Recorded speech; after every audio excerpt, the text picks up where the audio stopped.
शहर में मैंने एक कोठी पे नौकरी किया। वहाँ पे मैं 400 रुपये की नौकरी में शुरुआत की थी। हमने जब मना किया तो उन्होंने पैर उठाया कि लात मारूंगा, वहाँ गिरोगे।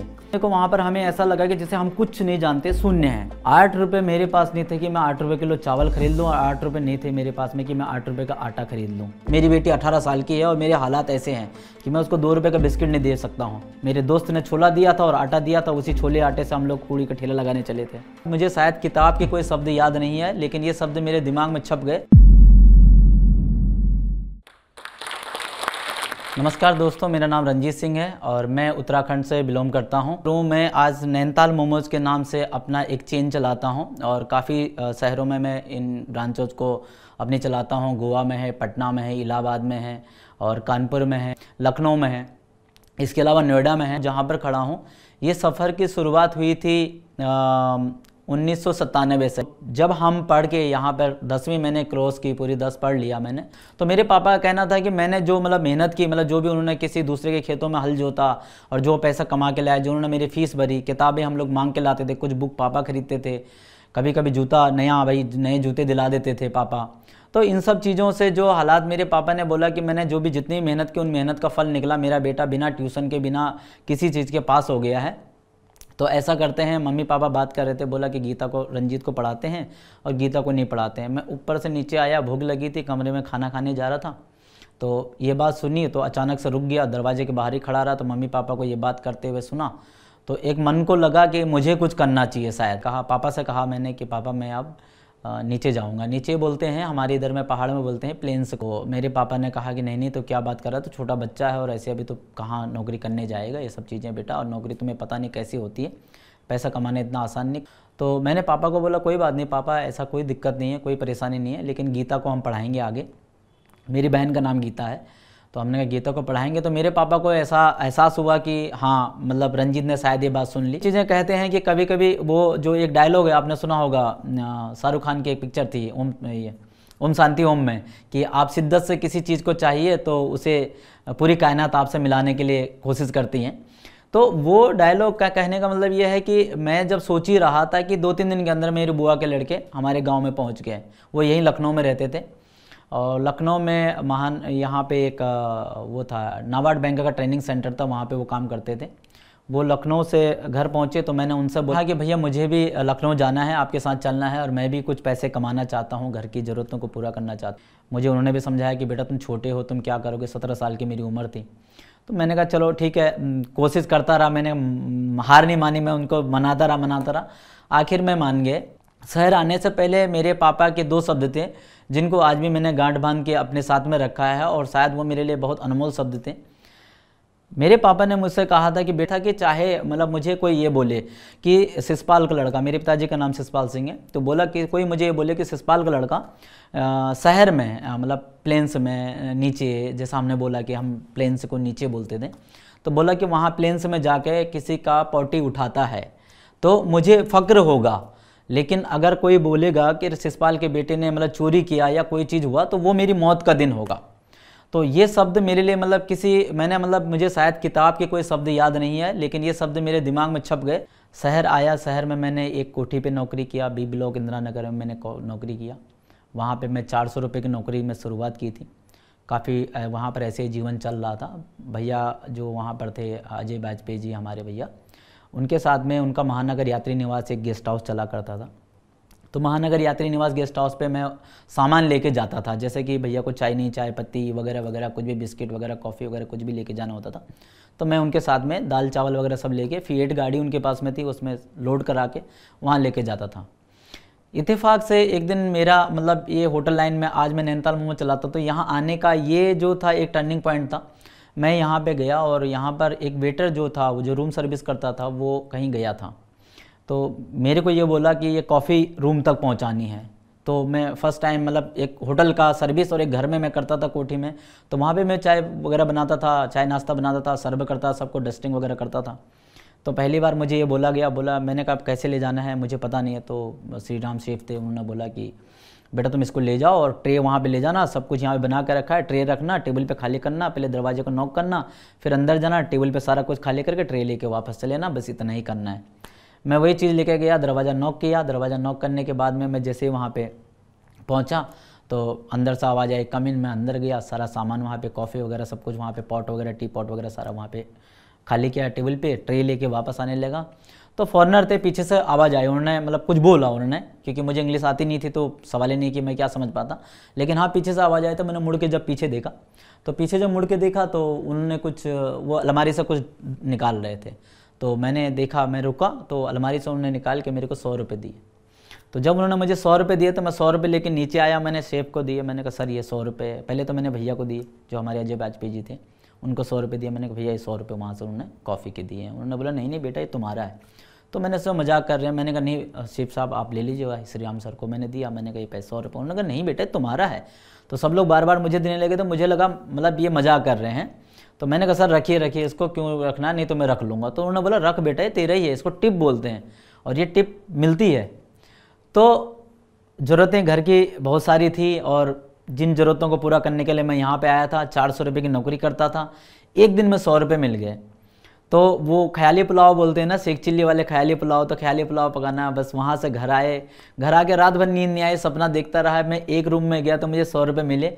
अगर दिन भर में मैं 10 रूम में जाऊँगा तो मुझे 1000 रुपये मिलेंगे, और 1000 रुपये अगर मैं रोज़ कमाऊंगा तो 30 दिन में मैं 30,000 रुपये कमाऊंगा। कि मैं अपने पापा को ऐसे कपड़े पहना दूंगा, मेरी मम्मी के पास ऐसा कुछ होगा, मेरी बहन ऐसे होगा, सब चीज़ें, सारे सपने। वो जो बोलते हैं ना शेख चिल्ली वाले ख्याली पुलाव, तो उनमें मैं सब कुछ मतलब एकदम से राजा जैसा बन गया। खैर जो सपने देखे थे उन सपनों को पूरा करने के लिए अब मैं यात्री निवास जब भी जाता वहाँ पे एक छोटू करके एक भाई थे, उनसे मैं कहता भाई मुझे कहीं नौकरी दिला दो, कहीं नौकरी दिला दो, कहीं नौकरी दिला। बार बार उनसे यही बातें होती। वो कहते थे मुझे कि भाई तुझे यहाँ नौकरी दिलाऊंगा तो मेरी नौकरी चली जाएगी, मतलब तुम क्या मेरे को भगाना चाहते हो। हालात ऐसे ही बदलते बदलते किसी तरह से उन्होंने मेरे को एक नौकरी की बात किया कि रंजीत भाई वहाँ पे चले जाओ और तुम्हें नौकरी मिल जाएगी। वो था टाटा का गेस्ट हाउस, टेल्को का गेस्ट हाउस था। तो मदन मोहन मालवीय मार्ग पे, वहाँ पे मैं टाटा गेस्ट हाउस में गया। वहाँ पे कुछ टाइम तक काम किया हम लोगों ने, काफ़ी अच्छा काम रहा वहाँ पे। तो वहाँ पर भी हमारे साथ में एक ऐसा चीज़ हो गई थी जो मेरे पापा ने मुझे समझाई थी कि बेटा कोई चोरी अगर कोई बोलेगा तो समझ लो मेरा मौत का दिन होगा। गेस्ट हाउस में सामान आता है सारा, और सामान को हम लोग जब रखते हैं स्टोर में, तो स्टोर में रखते समय हम लोगों ने सारा सामान स्टोर में रख दिया। इत्तेफाक से अगले दिन जो है शुगर टंग नहीं मिला, वो चांदी का था शुगर टंग। तो ऑनर ने ये हमें ये बोला कि भाई अगर तुमने ये सब टंग चुराया है तो चुपचाप से दे दो। तो हमने कहा नहीं सर हमने चुराया नहीं है। तो बोला नहीं यहाँ से गायब हुआ, वो चांदी का है, तुम ही लोगों ने चुराया है। तो हम लोगों पे ये ब्लेम लगा। तो आखिर में उन्होंने ये बोला कि तुम लोग जो है मतलब कि गरीब हो और तुम लोगों को ईमान उमान तो कुछ है नहीं, तुम लोग चोर हो। और पैर उठाए उन्होंने, मतलब कि हमने जब मना किया तो उन्होंने पैर उठाया कि लात मारूंगा वहाँ गिरोगे। तो ये चीज़ थोड़ी सी दिल को चुभ गई। वहाँ पर मैंने वहाँ से भी काम छोड़ा और नौकरी ढूंढने के लिए मैं चल दिया अपना बोरिया बिस्तर लेके। नौकरी ढूंढने के लिए मैंने रामाकृष्णा गेस्ट हाउस यहाँ पे एक होता है, वहाँ पे मुझे नौकरी मिली। फर्स्ट फ्लोर करके एक रेस्टोरेंट होता था, वहाँ पे मुझे नौकरी मिली। और मोमेंट एक रेस्टोरेंट था, वहाँ पे मुझे 3 जगह नौकरी मिली। 3 जगह में से जो मोमेंट था वहाँ पे रहना सहना और खाना पीना सब कुछ था। तो चूँकि मेरे पास रहने को कहीं कुछ नहीं था तो मैंने सोचा कि मैं कहाँ जाऊँ, तो मैंने मोमेंट में नौकरी ज्वाइन कर ली। अब जहाँ पे मैं पहले काम करता था वो पंडित थे, मेरे को चिकन मटन का भी कुछ पता नहीं था। और जिस शॉप पे मुझे नौकरी मिली वो नॉन वेज की शॉप थी। वहाँ पे चिकन बिरयानी और ये सब कबाब वगैरह काफ़ी कुछ मुगलई का था। तो नौकरी मिल गई मुझे वेटर में, 500 रुपये तनख्वाह थी मेरी फिर वहाँ पे। लेकिन बोला कि ऊपर इनकम हो जाती है। भाई वेटर का काम था तो मैं जानता ही था कि रोज़ 100 रुपये मिलते हैं। तो खैर वेटर का काम शुरू कर दिया मैंने वहाँ पे, और धीरे धीरे वहाँ सफ़र चलना शुरू हुआ। काफ़ी अच्छा रहा वहाँ पे सफ़र। चलते चलते पहुँच गया 1999 पे। और 1999 में पापा ने फ़ोन किया कि बेटा अब शादी कर लो, और सोच रहे हैं तुम्हारी शादी कर लें, एक लड़के वड़की के रिश्ते आ रहे हैं, मम्मी भी काम करने के साथ में कोई चाहिए। तो मेरी उम्र वही 19 साल की उम्र थी तभी। फिर शादी हो गई, 20 साल में शादी हो गई। तो थोड़ा कर्जा आ गया था अभी। अब वो कर्जे की टेंशन थी कि कैसे कर्जा होगा। फिर परिवार भी हो गया था, वाइफ को भी देखना था, सारी चीज़ें करते करते सफ़र आगे बढ़ रहा था। बात यहाँ पे आती है कि मेरे एक दोस्त, फिर दोस्तों में से एक दोस्त होटल में काम करते थे। तो उस होटल में जब वो काम करते थे, इत्तेफाक से एक दिन वो काम मांगने आए मेरे पास में। तो हाथ उनका मतलब अंगोछे से उन्होंने बांध रखा था। काम मांगा, हमने हाथ पे इतना ध्यान भी नहीं दिया कि क्या बात है। हमने सीधे चेहरा देखा, हमने कहा और भाई कैसे हैं? बोला मैं अच्छा हूँ। बोला यार कोई काम बताओ, नौकरी बताओ। मैंने कहा आप तो आरिफ कैसल होटल यहाँ पे हुआ करता है और है अभी, तो आरिफ कैसल में वो काम करते थे। मैंने कहा क्या बात है? तो उनका हाथ जल गया था थोड़ा, कुछ उनके मतलब दाल पे छौंका लगा रहे थे वो घर में। तो जब छौंका लगा रहे थे तो छौंका जल गया, शायद उन्होंने उठाया उसे और उनके हाथ पे वो तेल पूरा गिर गया। तो एक वेटर, मतलब मैं भी वेटर में करता था, वो भी वेटर में थे, तो मैंने कहा आप तो RVKSL में करते हो यार। कोई बोला यार नहीं अभी नौकरी पे दे नहीं रहे एंट्री। एक्चुअली में जब सर्विस करनी होती है तो कोई भी वेटर एक यूँ करके खाना सर्व करता है इस तरह से, या हाथ ही आगे जाता है। तो वो हाथ ही जब जला हुआ हो तो सामने का क्लाइंट को थोड़ा सा मतलब अजीब सा फील होता है, या वो खाने में कहता है ना कि इस बंदे को क्यों भेज दिया, इनका हाथ ऐसा है वगैरह वगैरह। तो ये जब मेरे सामने ये चीज़ आई तो मैंने कहा कि मुझे कुछ सीखना चाहिए, मीन्स कि कुछ अलग सा या कुछ ऐसा कुछ करना चाहिए कि जिससे कि मुझे, मतलब उसने बोला कि मुझे बताया उसने कि यार अगर किचन में होते तो कहीं भी चप्पू चला रहे होते कौन देख रहा था, लेकिन हम फ्रंट खेलते हैं तो फ्रंट में। तो मैंने खुद पे वो चीज़ बिताई कि अगर मेरे साथ में ऐसा हो जाता तो मेरा परिवार को संभालने वाला कौन है। मैंने कुछ सीखा भी नहीं था और कोई काम। तो उस दिन सोचा एक तो कुछ सीखते हैं, फिर मैं किचन में एंट्री ली और किचन में कुछ बनाना वगैरह सीखा, ये सब चीज़ें। इसके बाद नौकरी छोड़ी और कुछ अलग सा करने के लिए, कुछ अच्छा सीखने के लिए दिल्ली चले। CP में रोडियो रेस्टोरेंट एक हुआ करता था, मैक्सिकन का, मैक्सिकन का फूड रेस्टोरेंट था।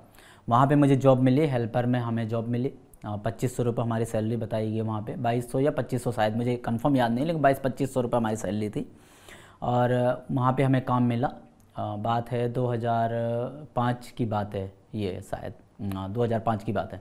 तो मुझे वहाँ पे जॉब मिला। जॉब करने हम जब वहाँ पे पहुँचे तो किचन में हम लोग को एंट्री मिल गई। किचन में एंट्री मिली तो वहाँ पर हमको एक जीवन का एक नया नज़रिया जिसे बोलते हैं। लखनऊ में हम जब काम कर रहे थे तो लखनऊ में काम कर रहे थे तो एक छोटे मोटे रेस्टोरेंट में काम किया करते थे, जहाँ पर ऑलिव्स को जैतून बोल के मांग लिया जाता था, सलाद पत्ता, मतलब लेट्यूस बोलना नहीं था, सलाद पत्ता बोल दिया, पार्सले, ये सब चीज़ें हमारे यहाँ पे यूज हुआ नहीं करती थी। तो जब वहाँ पे पहुँचे हम तो ये हुआ कि बेटा पार्सले दो, तो सामने से पार्सले मांग रहा है, पार्सले दो। तो पार्सले अभी क्या है, पार्सले हमें पता नहीं पार्सले, अब हम देख रहे हैं पार्सले कहाँ है, तो वो सामने ही रखा हुआ है। मतलब सब लोग डांटते थे, कहाँ से आए, अरे कहाँ से पकड़ लाए इनको, ये बेवकूफ़ लोग हैं। देखो वहाँ पर हमें ऐसा लगा कि जैसे हम कुछ नहीं जानते, शून्य हैं। तो खैर, तो ये सारी चीज़ें वहाँ पे सीखने को मिली। तो वहाँ से जब मेरे यहाँ पता चला कि लखनऊ में एक रोडियो खुलने वाला है, तो बोला लखनऊ के लिए बेटा तुम लोग तैयार हो जाओ, वहाँ पे रोडियो खुलने वाला, तुम लोगों को वहाँ पे जाना, तुम लोग लखनऊ के भी लोकल हो, वहाँ चले जाओ तुम लोग। तो यहाँ पे रोडियो खुला फिर लखनऊ में हमारा, और रोडियो खुला, काफ़ी अच्छा चला। ये फन मॉल में था, ऊपर अभी जो क्लोज है। वहाँ पर कुछ मॉल का और ऑनर का कुछ डिस्टर्बेंस था जिस वजह से वो क्लोज हो गया।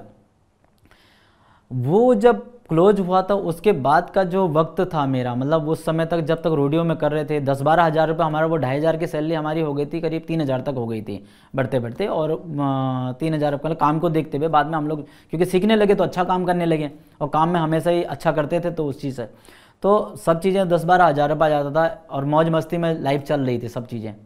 वहाँ से जब रोडियो बंद हुआ तो 1-2 महीना हम लोग ये था कि बंद हुआ है अभी खुल जाएगा, बंद हुआ है अभी खुल जाएगा, हम लोगों ने कहीं जॉब ढूंढी भी नहीं, और ऐसे ही चल रहा था। तो जब चल रहा था तो ओनर ने बोला सैलरी भी दूंगा मैं, फिर बीच में सैलरी का भी दिक्कत हुई, सभी चीज़ें प्रॉब्लम से हुई। खैर हमने उस बीच में जो दौर आया, जब जॉब छूटी, वो जॉब छूटी, तो उस बीच में जो दौर आया, उस दौर में जो हम लोगों ने, मैंने जो वक्त देखा, उस वक्त की बात बताऊं तो ऐसा वक्त था कि मेरे पास में 8 रुपये किलो चावल होता था, 8 रुपये किलो आटा होता था। 8 रुपये मेरे पास नहीं थे कि मैं 8 रुपये किलो चावल खरीद लूँ, और 8 रुपये नहीं थे मेरे पास में कि मैं 8 रुपये का आटा खरीद लूँ। मैं अपने जानने वालों के पास गया, मैंने कहा भाई मुझे कुछ खाने को, मेरे घर में खाने को नहीं है, कुछ खाने को दे दो। वहाँ पर भी काफ़ी कुछ सीखने को, जीवन में हर पल कुछ सीखने को मिलता रहा। जितनी भी चीज़ें मेरे साथ घटी हुई वो बहुत बड़ी शिक्षा थी।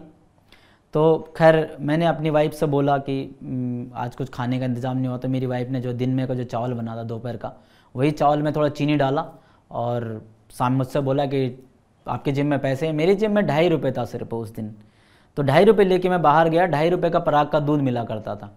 मैं बाहर पराग का दूध लेने गया, मेरी छोटी सी बेटी थी, मैं उसको लेके गया था। उसने, जब मेरी बेटी ने देखा वहाँ पे छोटा, मतलब एक स्टूल, मतलब तखत बोलते हैं, तखत पे वो लोग सामान लगा के बेचते हैं दूध वगैरह, तो वो बाहर निकाल देते हैं, उसी पे रख देते हैं वहाँ पे। उसमें पार्ले जी बिस्किट भी लगा हुआ था, 2 रुपये वाला पार्ले जी बिस्किट। तो मेरी बेटी उसकी तरफ खींच रही थी, मतलब मैंने हाथ पकड़ रखा था, वो चाह रही थी कि उसे वो चाहिए। मैं उसकी बात को समझ रहा, मैं 2.5 रुपये का दूध लिया, ऐसे पॉकेट में डाला और बेटी को खींच रहा था, मैं खींच के ले गया वहाँ पे। तो मेरी बेटी घर आके रोने लगी, मतलब। तो मेरी वाइफ ने बोला क्यों रो रही, मैंने कहा ऐसी ऐसी बात हुई है, बिस्किट मांग रही थी। तो मेरी वाइफ ने उसको मनाया कि बेटा मैं तुम्हारे लिए खीर बना रही हूँ अभी, तुम चुप हो जाओ। दोपहर का जो चावल था, उसी चावल में दूध डाला, चीनी डाला, थोड़ा पानी डाला, और उसी चावल को हम लोगों ने खीर बना के उस रात खाया। वो रात जो थी, उस रात को मैं जो जागा हूँ, मतलब मैं होता है ना, हर किसी के जीवन में बहुत सारे पड़ाव आते हैं, लेकिन एक ऐसा वक्त आता है जब इंसान अच्छे से जाग जाता है। उस रात को मैं जागा, मैंने सोचा कि मेरी बेटी आज ये छोटी सी है, जब बोल नहीं सकती, 2 साल की, और सपना देखा, मतलब होता है, इमेजिन किया मैंने कि आज मेरी बेटी, मान लीजिए 2 साल की नहीं है, आज मेरी बेटी 18 साल की है, और सेम हालात मेरे आज हैं जो मेरी बेटी 18 साल की है, और मेरे हालात ऐसे हैं कि मैं उसको 2 रुपये का बिस्किट नहीं दे सकता हूँ। तो मैंने सोचा उसके कपड़े कहीं फटे हैं, या जिस तरह से मैंने इतनी घृणा वाली नज़रों से देखा, मैंने कहा दुनिया देख रही हो कि लोग क्या मुझ पर कहेंगे। होता है ना कि एक दुनिया की नज़रें, लोग कुछ तो लोग कहेंगे, तो लोग क्या कहेंगे मुझे। इतनी घृणा वाली नज़रों से अपने को देखा और एक संकल्प लिया कि मैं जीवन को बदलूंगा। अब मैं कुछ ऐसा करूंगा कि मैं अपने परिवार को, मेरे बेटी को या मेरे बच्चों को अब ऐसा एक 2 रुपये के बिस्किट तक के लिए ना ललचाना पड़े। वो रात थी, उस रात को संकल्प लिया और सुबह वापस सोचा कि या तो जॉब करेंगे या कहीं ना कहीं कुछ करना है अब। तो इन्हीं सब चीज़ों में जा रहे थे, सोचा कि चलो क्या करते हैं, ठेला लगाने का हमने विचार किया। मेरे पास पैसे थे नहीं कि ठेला मैं कहाँ से लगाता, तो जो सब्जी हमें टिफ़िन के टाइम पे दिया करता था बंदा, उसी बंदे से मैंने बोला कि मेरे को एक ठेला चाहिए। उसने मुझे एक ठेला दिया, बोला भैया मैं अपने तखत पे सब्जी लगा लेता हूँ और ये ठेला आप ले जाओ, लेकिन इसका मैं 300 रुपये किराया लूँगा, 10 रुपये रोज़। मैंने कहा ठीक है, मैं दे दूँगा, कोई बात नहीं। हम लोग उसको लेके चले, छोला और पूड़ी लेके चिड़ियाघर के पीछे वाले गेट पे, लखनऊ के चिड़ियाघर के पीछे वाले गेट पे 40 रुपये की हम लोगों ने पूड़ी बेची थी। और 40 रुपये की पूड़ी बेचने के बाद में हमारे पास में कुछ और पैसे भी नहीं थे, तो 40 रुपये की पूड़ी बेची थी। शाम हो गई थी, सूरज ढलने लगा था। अब सोचा घर क्या जाएंगे, क्योंकि पूड़ी दिन में बिकती है। सारा आटा जितना हम लोग सान के ले गए थे, आटा और जो छोला बना के रखा था, वो गाय को डाल दिया और वापस हम लोग आने लगे। तो गाय को डालने के बाद में वहाँ पे बोरवेल था, बोरवेल पे हम लोगों ने उसको धोया, भगोने को धोया, भगोने को धो के 40 रुपये का, 15 रुपये का एक पैकेट चाउमीन का मिला करता था। ड्राई नूडल होती थी, 15 या 12 रुपये का मिला करता था। तो हम लोगों ने वो 15 रुपये 12 रुपये का नूडल का पैकेट लिया, थोड़े बहुत मसाले लिए, 5 रुपये के 3 पत्ता गोभी मिलती थी, 3-4। नरई की मंडी थी बगल में ही, नरई मंडी से 5 रुपये की पत्ता गोभी लिया, और 5 रुपये की पत्ता गोभी लेके हम लोगों ने जो है पत्ता गोभी काट कर नूडल बना के चाउमीन बेच के हम लोगों ने वो 2 पैकेट चाउमीन को 240 रुपये का सेल किया। तो 10-15 रुपये का हम लोगों ने प्लेट बेचा, और वहाँ पर कोई दैनिक जागरण चौराहे पे कोई नहीं था, दैनिक जागरण चौराहे पे लगाया और घर चले गए। तो 240 रुपये की सेल लेके जब हम घर पहुँचे, तो मैंने मेरी वाइफ ने बोला कल के लिए क्या बनाना है, तो सामान ले आते इससे, क्योंकि घर पे कुछ था नहीं। मेरे दोस्त ने छोला दिया था और आटा दिया था, उसी छोले आटे से हम लोग पूड़ी का ठेला लगाने चले थे। तो खैर, तो मैंने कहा कि नहीं, कल से हम लोग चाउमीन बेचेंगे, तो फिर से सुबह चाउमीन लाएंगे, सुबह बेचेंगे। तो खैर हम लोगों ने चाउमीन का ठेला लगाना शुरू किया, चाउमीन चलती रही, ऐसे हम लोग चलाते रहे, चाउमीन चलने लगी, अच्छा चलने लगा चाउमीन का हम लोगों का काम। धीरे धीरे हम लोग और अच्छा करने लगे। अब चाउमीन के बाद में एक दिन ये हुआ कि चाउमीन जल्दी ख़राब हो जाती थी, नूडल ख़राब हो जाती थी, धूप रहती थी, गर्मी रहती थी, तो और कुछ करना था, कुछ डिफरेंट करना था। तो याद आया क्या किया जाए, तो मैंने जो मोमोज़ खाए थे पहली बार, वो नैनीताल में खाए थे। तो मेरे को याद आया यार मोमोज़ का काम किया जाए कुछ। हैं अपनी वाइफ को बोला ऐसे ऐसे मोमोज़ बनने हैं, इस तरीके से, और ये सब्ज़ी आएगी, पत्ता गोभी काटनी है, इसमें ये चीज़ें, अदरक लहसुन वगैरह ये सब मिला के, काली मिर्च वगैरह मिक्स करके, और फिर मैदा बेलना है और इसके अंदर में इसको स्टफ़ करना है और ऐसे करके ले जाएंगे। दैनिक जागरण चौराहे पे हमने जब लगाया तो लोग आते थे और स्टीमर को देखते थे, जब साइड में लगा होता था चाउमीन, तो हम लोग बेचते थे, सेल करते थे। अरीना और मैक सामने चला करता था, काफ़ी अच्छा था, वहाँ से उन्हीं की वजह से हमारा बिज़नेस चलता था। तो अरीना और मैक से जब बच्चे लोग जब वहाँ से अपना स्कूल से, कॉलेज से, मतलब वहाँ से क्लास ख़त्म होने के बाद जब छूट के आते थे, तो काफ़ी भीड़ होती थी। तो जब भी लोग वहाँ पे आते थे, चाउमीन खाते थे, पूछते थे इसमें क्या रखा हुआ है, तो हम दिखाते थे भाई ये स्टीमर है, इसमें जो है मोमो रखे हुए हैं। तो मोमो कैसे होते हैं, मतलब पता, ठीक है सर ये ऐसे होते हैं। हम स्टीमर का ढक्कन खोलते थे, लोगों को दिखाते थे ये मोमो है, तो लोग देखते थे अच्छा ये तो कच्चा है, मतलब एक फीलिंग होती है ना चेहरे पे, ये तो कच्चा जैसा दिख रहा है। हाँ सर ये कच्चा नहीं, स्टीम से पकता है, तो काफ़ी अच्छा होता है, इसमें तेल वगैरह कुछ भी नहीं है, तो हेल्दी रहता है ये। तो ठीक है, अच्छा ठीक है, तुम चाउमीन ही बना दो। ऐसे ही करते करते एक साल बीत जाता है, नया साल आ जाता है। नया साल में अब होता है कि एक रिलेशन बन जाता है सब लोगों के साथ में। तो नया साल हो गया, अरे रंजीत भाई नया साल आ गया, आपकी तरफ से क्या गिफ्ट है, आपकी तरफ से क्या गिफ्ट है। तो एक आदमी, 2 आदमी, 3, 4, 5 लोगों ने बोला। तो हमने सोचा कि यार क्या दें, बात सही भी है, ये लोग अगर रोज़ खाते हैं हमसे 5 रुपये 10 रुपये का, 5 रुपये का हम लोग क्वार्टर चाउमीन दिया करते थे, 10-12 रुपये का हाफ दिया करते थे, ऐसे ही चला कर 20 रुपये का एक प्लेट दिया करते थे। तो ऐसे ही चल रहा था। तो मैंने कहा कि क्या दे सकता हूँ मैं, कुछ भी नहीं दे सकता हूँ। तो मोमोज मेरे सेल होते नहीं थे। तो मैंने एक बंदे को जो है मोमोज़ दे दिए वो, क्योंकि मोमोज़ हम लोग सेल नहीं होते थे, उठा के गाय को डाल देते थे और गाय खाती थी, लेकिन गाय गाय माता बन के आई खैर सच में। तो हमने उनको दो मोमो देना शुरू किया, उसी के मोमोज़ के ऊपर थोड़ी चटनी डाली और देना शुरू कर दिया, चटनी डाली और देना शुरू किया। अब जब लोगों ने उसको खाया तो थोड़ा थोड़ा लोगों को अच्छा लगने लगा, तो अच्छा लगने लगा तो एक हफ्ते के लिए हम लोगों ने इसको फ्री कर दिया कि भाई फ्री एक हफ्ते तक मोमो मिलते रहेंगे। तो काफ़ी लोग मतलब उसमें ये होता था, अरे रंजीत भाई मोमो दे रहे हैं, मोमो दे रहे हैं, अरे मोमो क्या होता है, वही जो स्टीमर में रखा था वो तो अच्छा नहीं हो, अरे बहुत अच्छा होता है, खा के देखो, खा के देखो, एक दूसरे में बात फैली। तो फिर धीरे धीरे जिन लोगों को पसंद आने लगा वो लोग हमसे मोमोज़ मतलब लेने लगे। तो अगले दिन से मतलब एक हफ्ते बाद से मेरे पास में 4 5 6 हाफ का ऑर्डर आने लगे। तो 5 6 हाफ हम मोमो सेल करने लगे, धीरे धीरे ऐसे सेल होते रहे मोमो। तो मेरा जितना भी काम है, मैं जहाँ पे भी आज खड़ा हूँ या जहाँ तक पहुँचा हूँ, हमेशा क्लाइंट के लिए सोचा और पब्लिक डिमांड पे काम किया। तो डिमांड आई कि कुछ नया करो, तो हमने कहा क्या नया कर सकते हैं। एक नॉन स्टिक पैन लाए, बटर लेके आए, बटर पैन पे बटर लगाया और मोमोज को टॉस करके हम लोग ग्रिल करके देने लगे सेक के। तो उसमें मोमोज उतने क्रंच नहीं हो पाते थे, क्रिस्पी नहीं हो पाते थे। तो कस्टमर का कहना था यार थोड़ा और इसको ग्रिल करो, थोड़ा और इसको ग्रिल करो। तो एक बार का ऐसा हुआ कि मेरे पास में काफ़ी लोग भीड़ लाइन लग गई चाउमीन के लिए।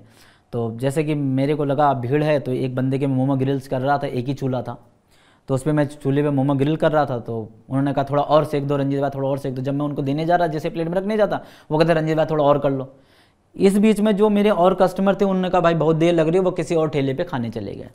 तो मैंने कहा तो लॉस हो रहा है इसमें, मैं कुछ अलग करने जा रहा हूँ। तो इसमें एक हाफ मतलब 15 रुपये का मोमो सेल करने के लिए मेरे 4 5 लोग 6 लोग वापस चले जा रहे हैं, तो मेरे को नुकसान हो रहा है। तो कुछ अलग सा क्या किया जा सकता है। तो इत्तेफाक से जब हम मोमो गाय को जैसे छोड़ते थे, डालते थे, तो उस पर स्टीमर पे एक मोमो एक दिन चिपका रह गया।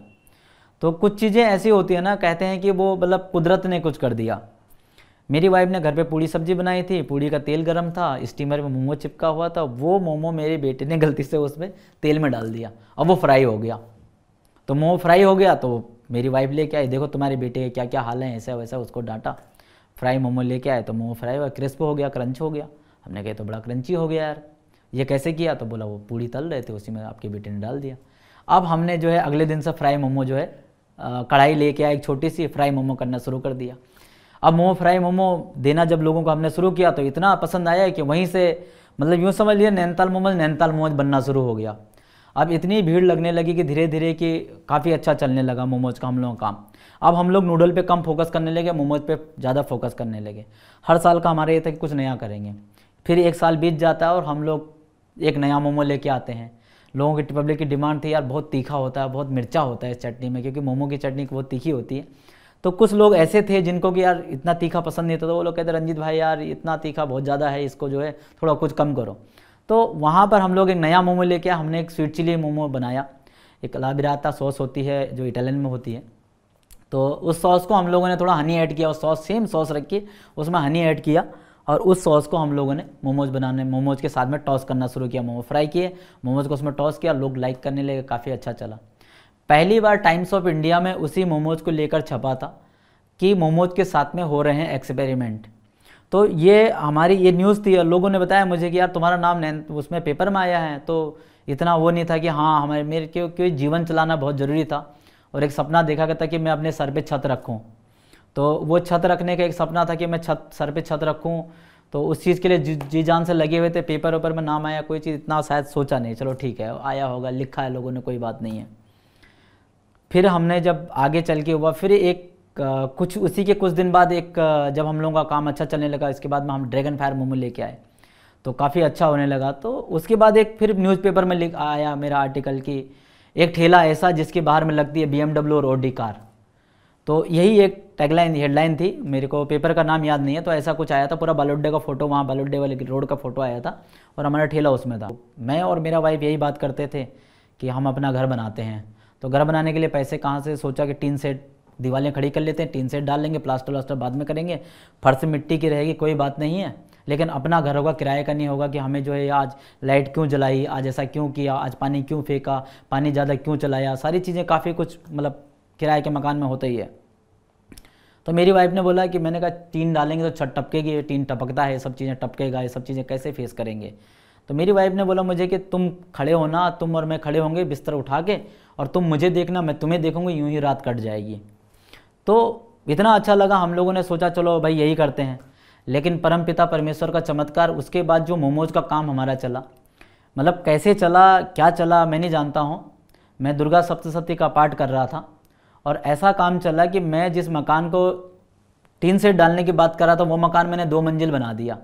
और वो 2 मंजिल मकान बनाने के बाद में भी मैंने उसमें बाकायदा टीवी लगा दिया, सोफे भी लग गए, टाइल्स लग गया, सारा कुछ कंप्लीट हो गया।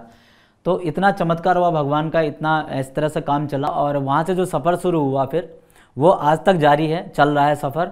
और काफ़ी आगे मैं उन चीज़ों से काफ़ी कुछ सीखने को मिला। फिर मैंने लर्निंग किया, मैंने काफ़ी कुछ पढ़ा कि हाँ कैसे काम होता है, क्या चीज़ होता है। कई स्टोरीज़ मैंने पढ़ी लोगों की, सक्सेस स्टोरी जिसे बोलते हैं, तो कई लोगों से कुछ सीखने को मिला।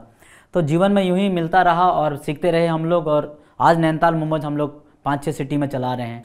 तो कहने का मतलब क्या है कि जो भी प्रोडक्ट है या जो भी सर्विसेज आप दें या जो भी काम आप करें, उसे आप 100% 100% अपनी सच्ची निष्ठा से करें, पूरी ईमानदारी से करें और अपने गोल, अपने विज़न पे नज़र रखें। जैसे कि हम लोग देखते हैं कि हमने महाभारत पढ़ी है, भगवत गीता पढ़ी है। अर्जुन ने मछली की आँख क्यों भेदी? सभी लोग तीर चलाना जानते थे, लेकिन उनका क्या था, उन्होंने किसी दूसरी चीज़ को नहीं देखा, उनका गोल था सिर्फ मछली की आँख भेदना है। उसी तरह से अपना एक गोल बनाइए। जिस बिज़नेस में भी आप सक्सेस होना चाहते हैं, उस बिज़नेस पे ही नज़र रखिए। दुनिया में क्या हो रहा है, कौन क्या कर रहा है, सामने वाला अगल में आपके क्या चल रहा है, बगल में आपके क्या चल रहा है, इन सब चीज़ों को छोड़ते हुए आप आगे बढ़िए, अपने गोल पे नज़र रखिए। आपकी सक्सेस, आपको कोई रोक नहीं सकता। मैं अनपढ़ आदमी, मतलब 10 पास क्या कहूँगे, पढ़ा लिखा, लेकिन आज भी अपने बिज़नेस को सक्सेसफुली रन कर रहा हूँ। तो ये एक तो सीखने की चाह, मतलब मैं आज भी पढ़ता हूँ। और आज के टाइम पे देखिए, पहले होता था किताबें होती थी, आज सब कुछ बदल चुका है। ऑडियो बुक मिल जाती है, आप उससे सुन सकते हैं और उससे काफ़ी कुछ सीख सकते हैं। और पहले ये होता था कॉलेज में ही बैठना है, आज वो भी नहीं है। तो काफ़ी कुछ, मेरा कहने का मतलब ये है कि कोई भी हिम्मत ना हारे। मेरा वक्त था, एक वक्त चप्पल नहीं होती थी पहनने को, और आज मेरा बेटा 19,000 रुपये का जूता पहनता है। तो ये सब अगर कुछ मिला है, ये उसकी किस्मत से मिला है और भगवान ने दिया है, लखनऊ की जनता ने दिया है और आप सब ने दिया है। और मेरी कहानी से आपको क्या शिक्षा मिली या आप क्या सीखते हैं, प्लीज़ कमेंट बॉक्स में कमेंट करके बताएं। Thank you so much. अगर आप भी इस वीडियो के एंड तक पहुंच गए हैं तो मेरी तरह ही आप भी इंस्पायर जरूर हुए होंगे। आपको भी मोटिवेशन मिली होगी अपने सपनों को पूरा करने की। दोस्तों, सपने तो हम सभी देखते हैं, लेकिन हम में से कुछ ही लोग अपने सपनों को पूरा करने में सक्सेसफुल हो पाते हैं। मैं आपको बताना चाहती हूं कि जो भी इंसान अपने गोल्स को अचीव करने में सक्सेसफुल होता है, उन सभी में कुछ कॉमन स्किल्स होती हैं, जैसे कि अच्छी कम्युनिकेशन स्किल्स, जो कि स्पोकन इंग्लिश से आती हैं।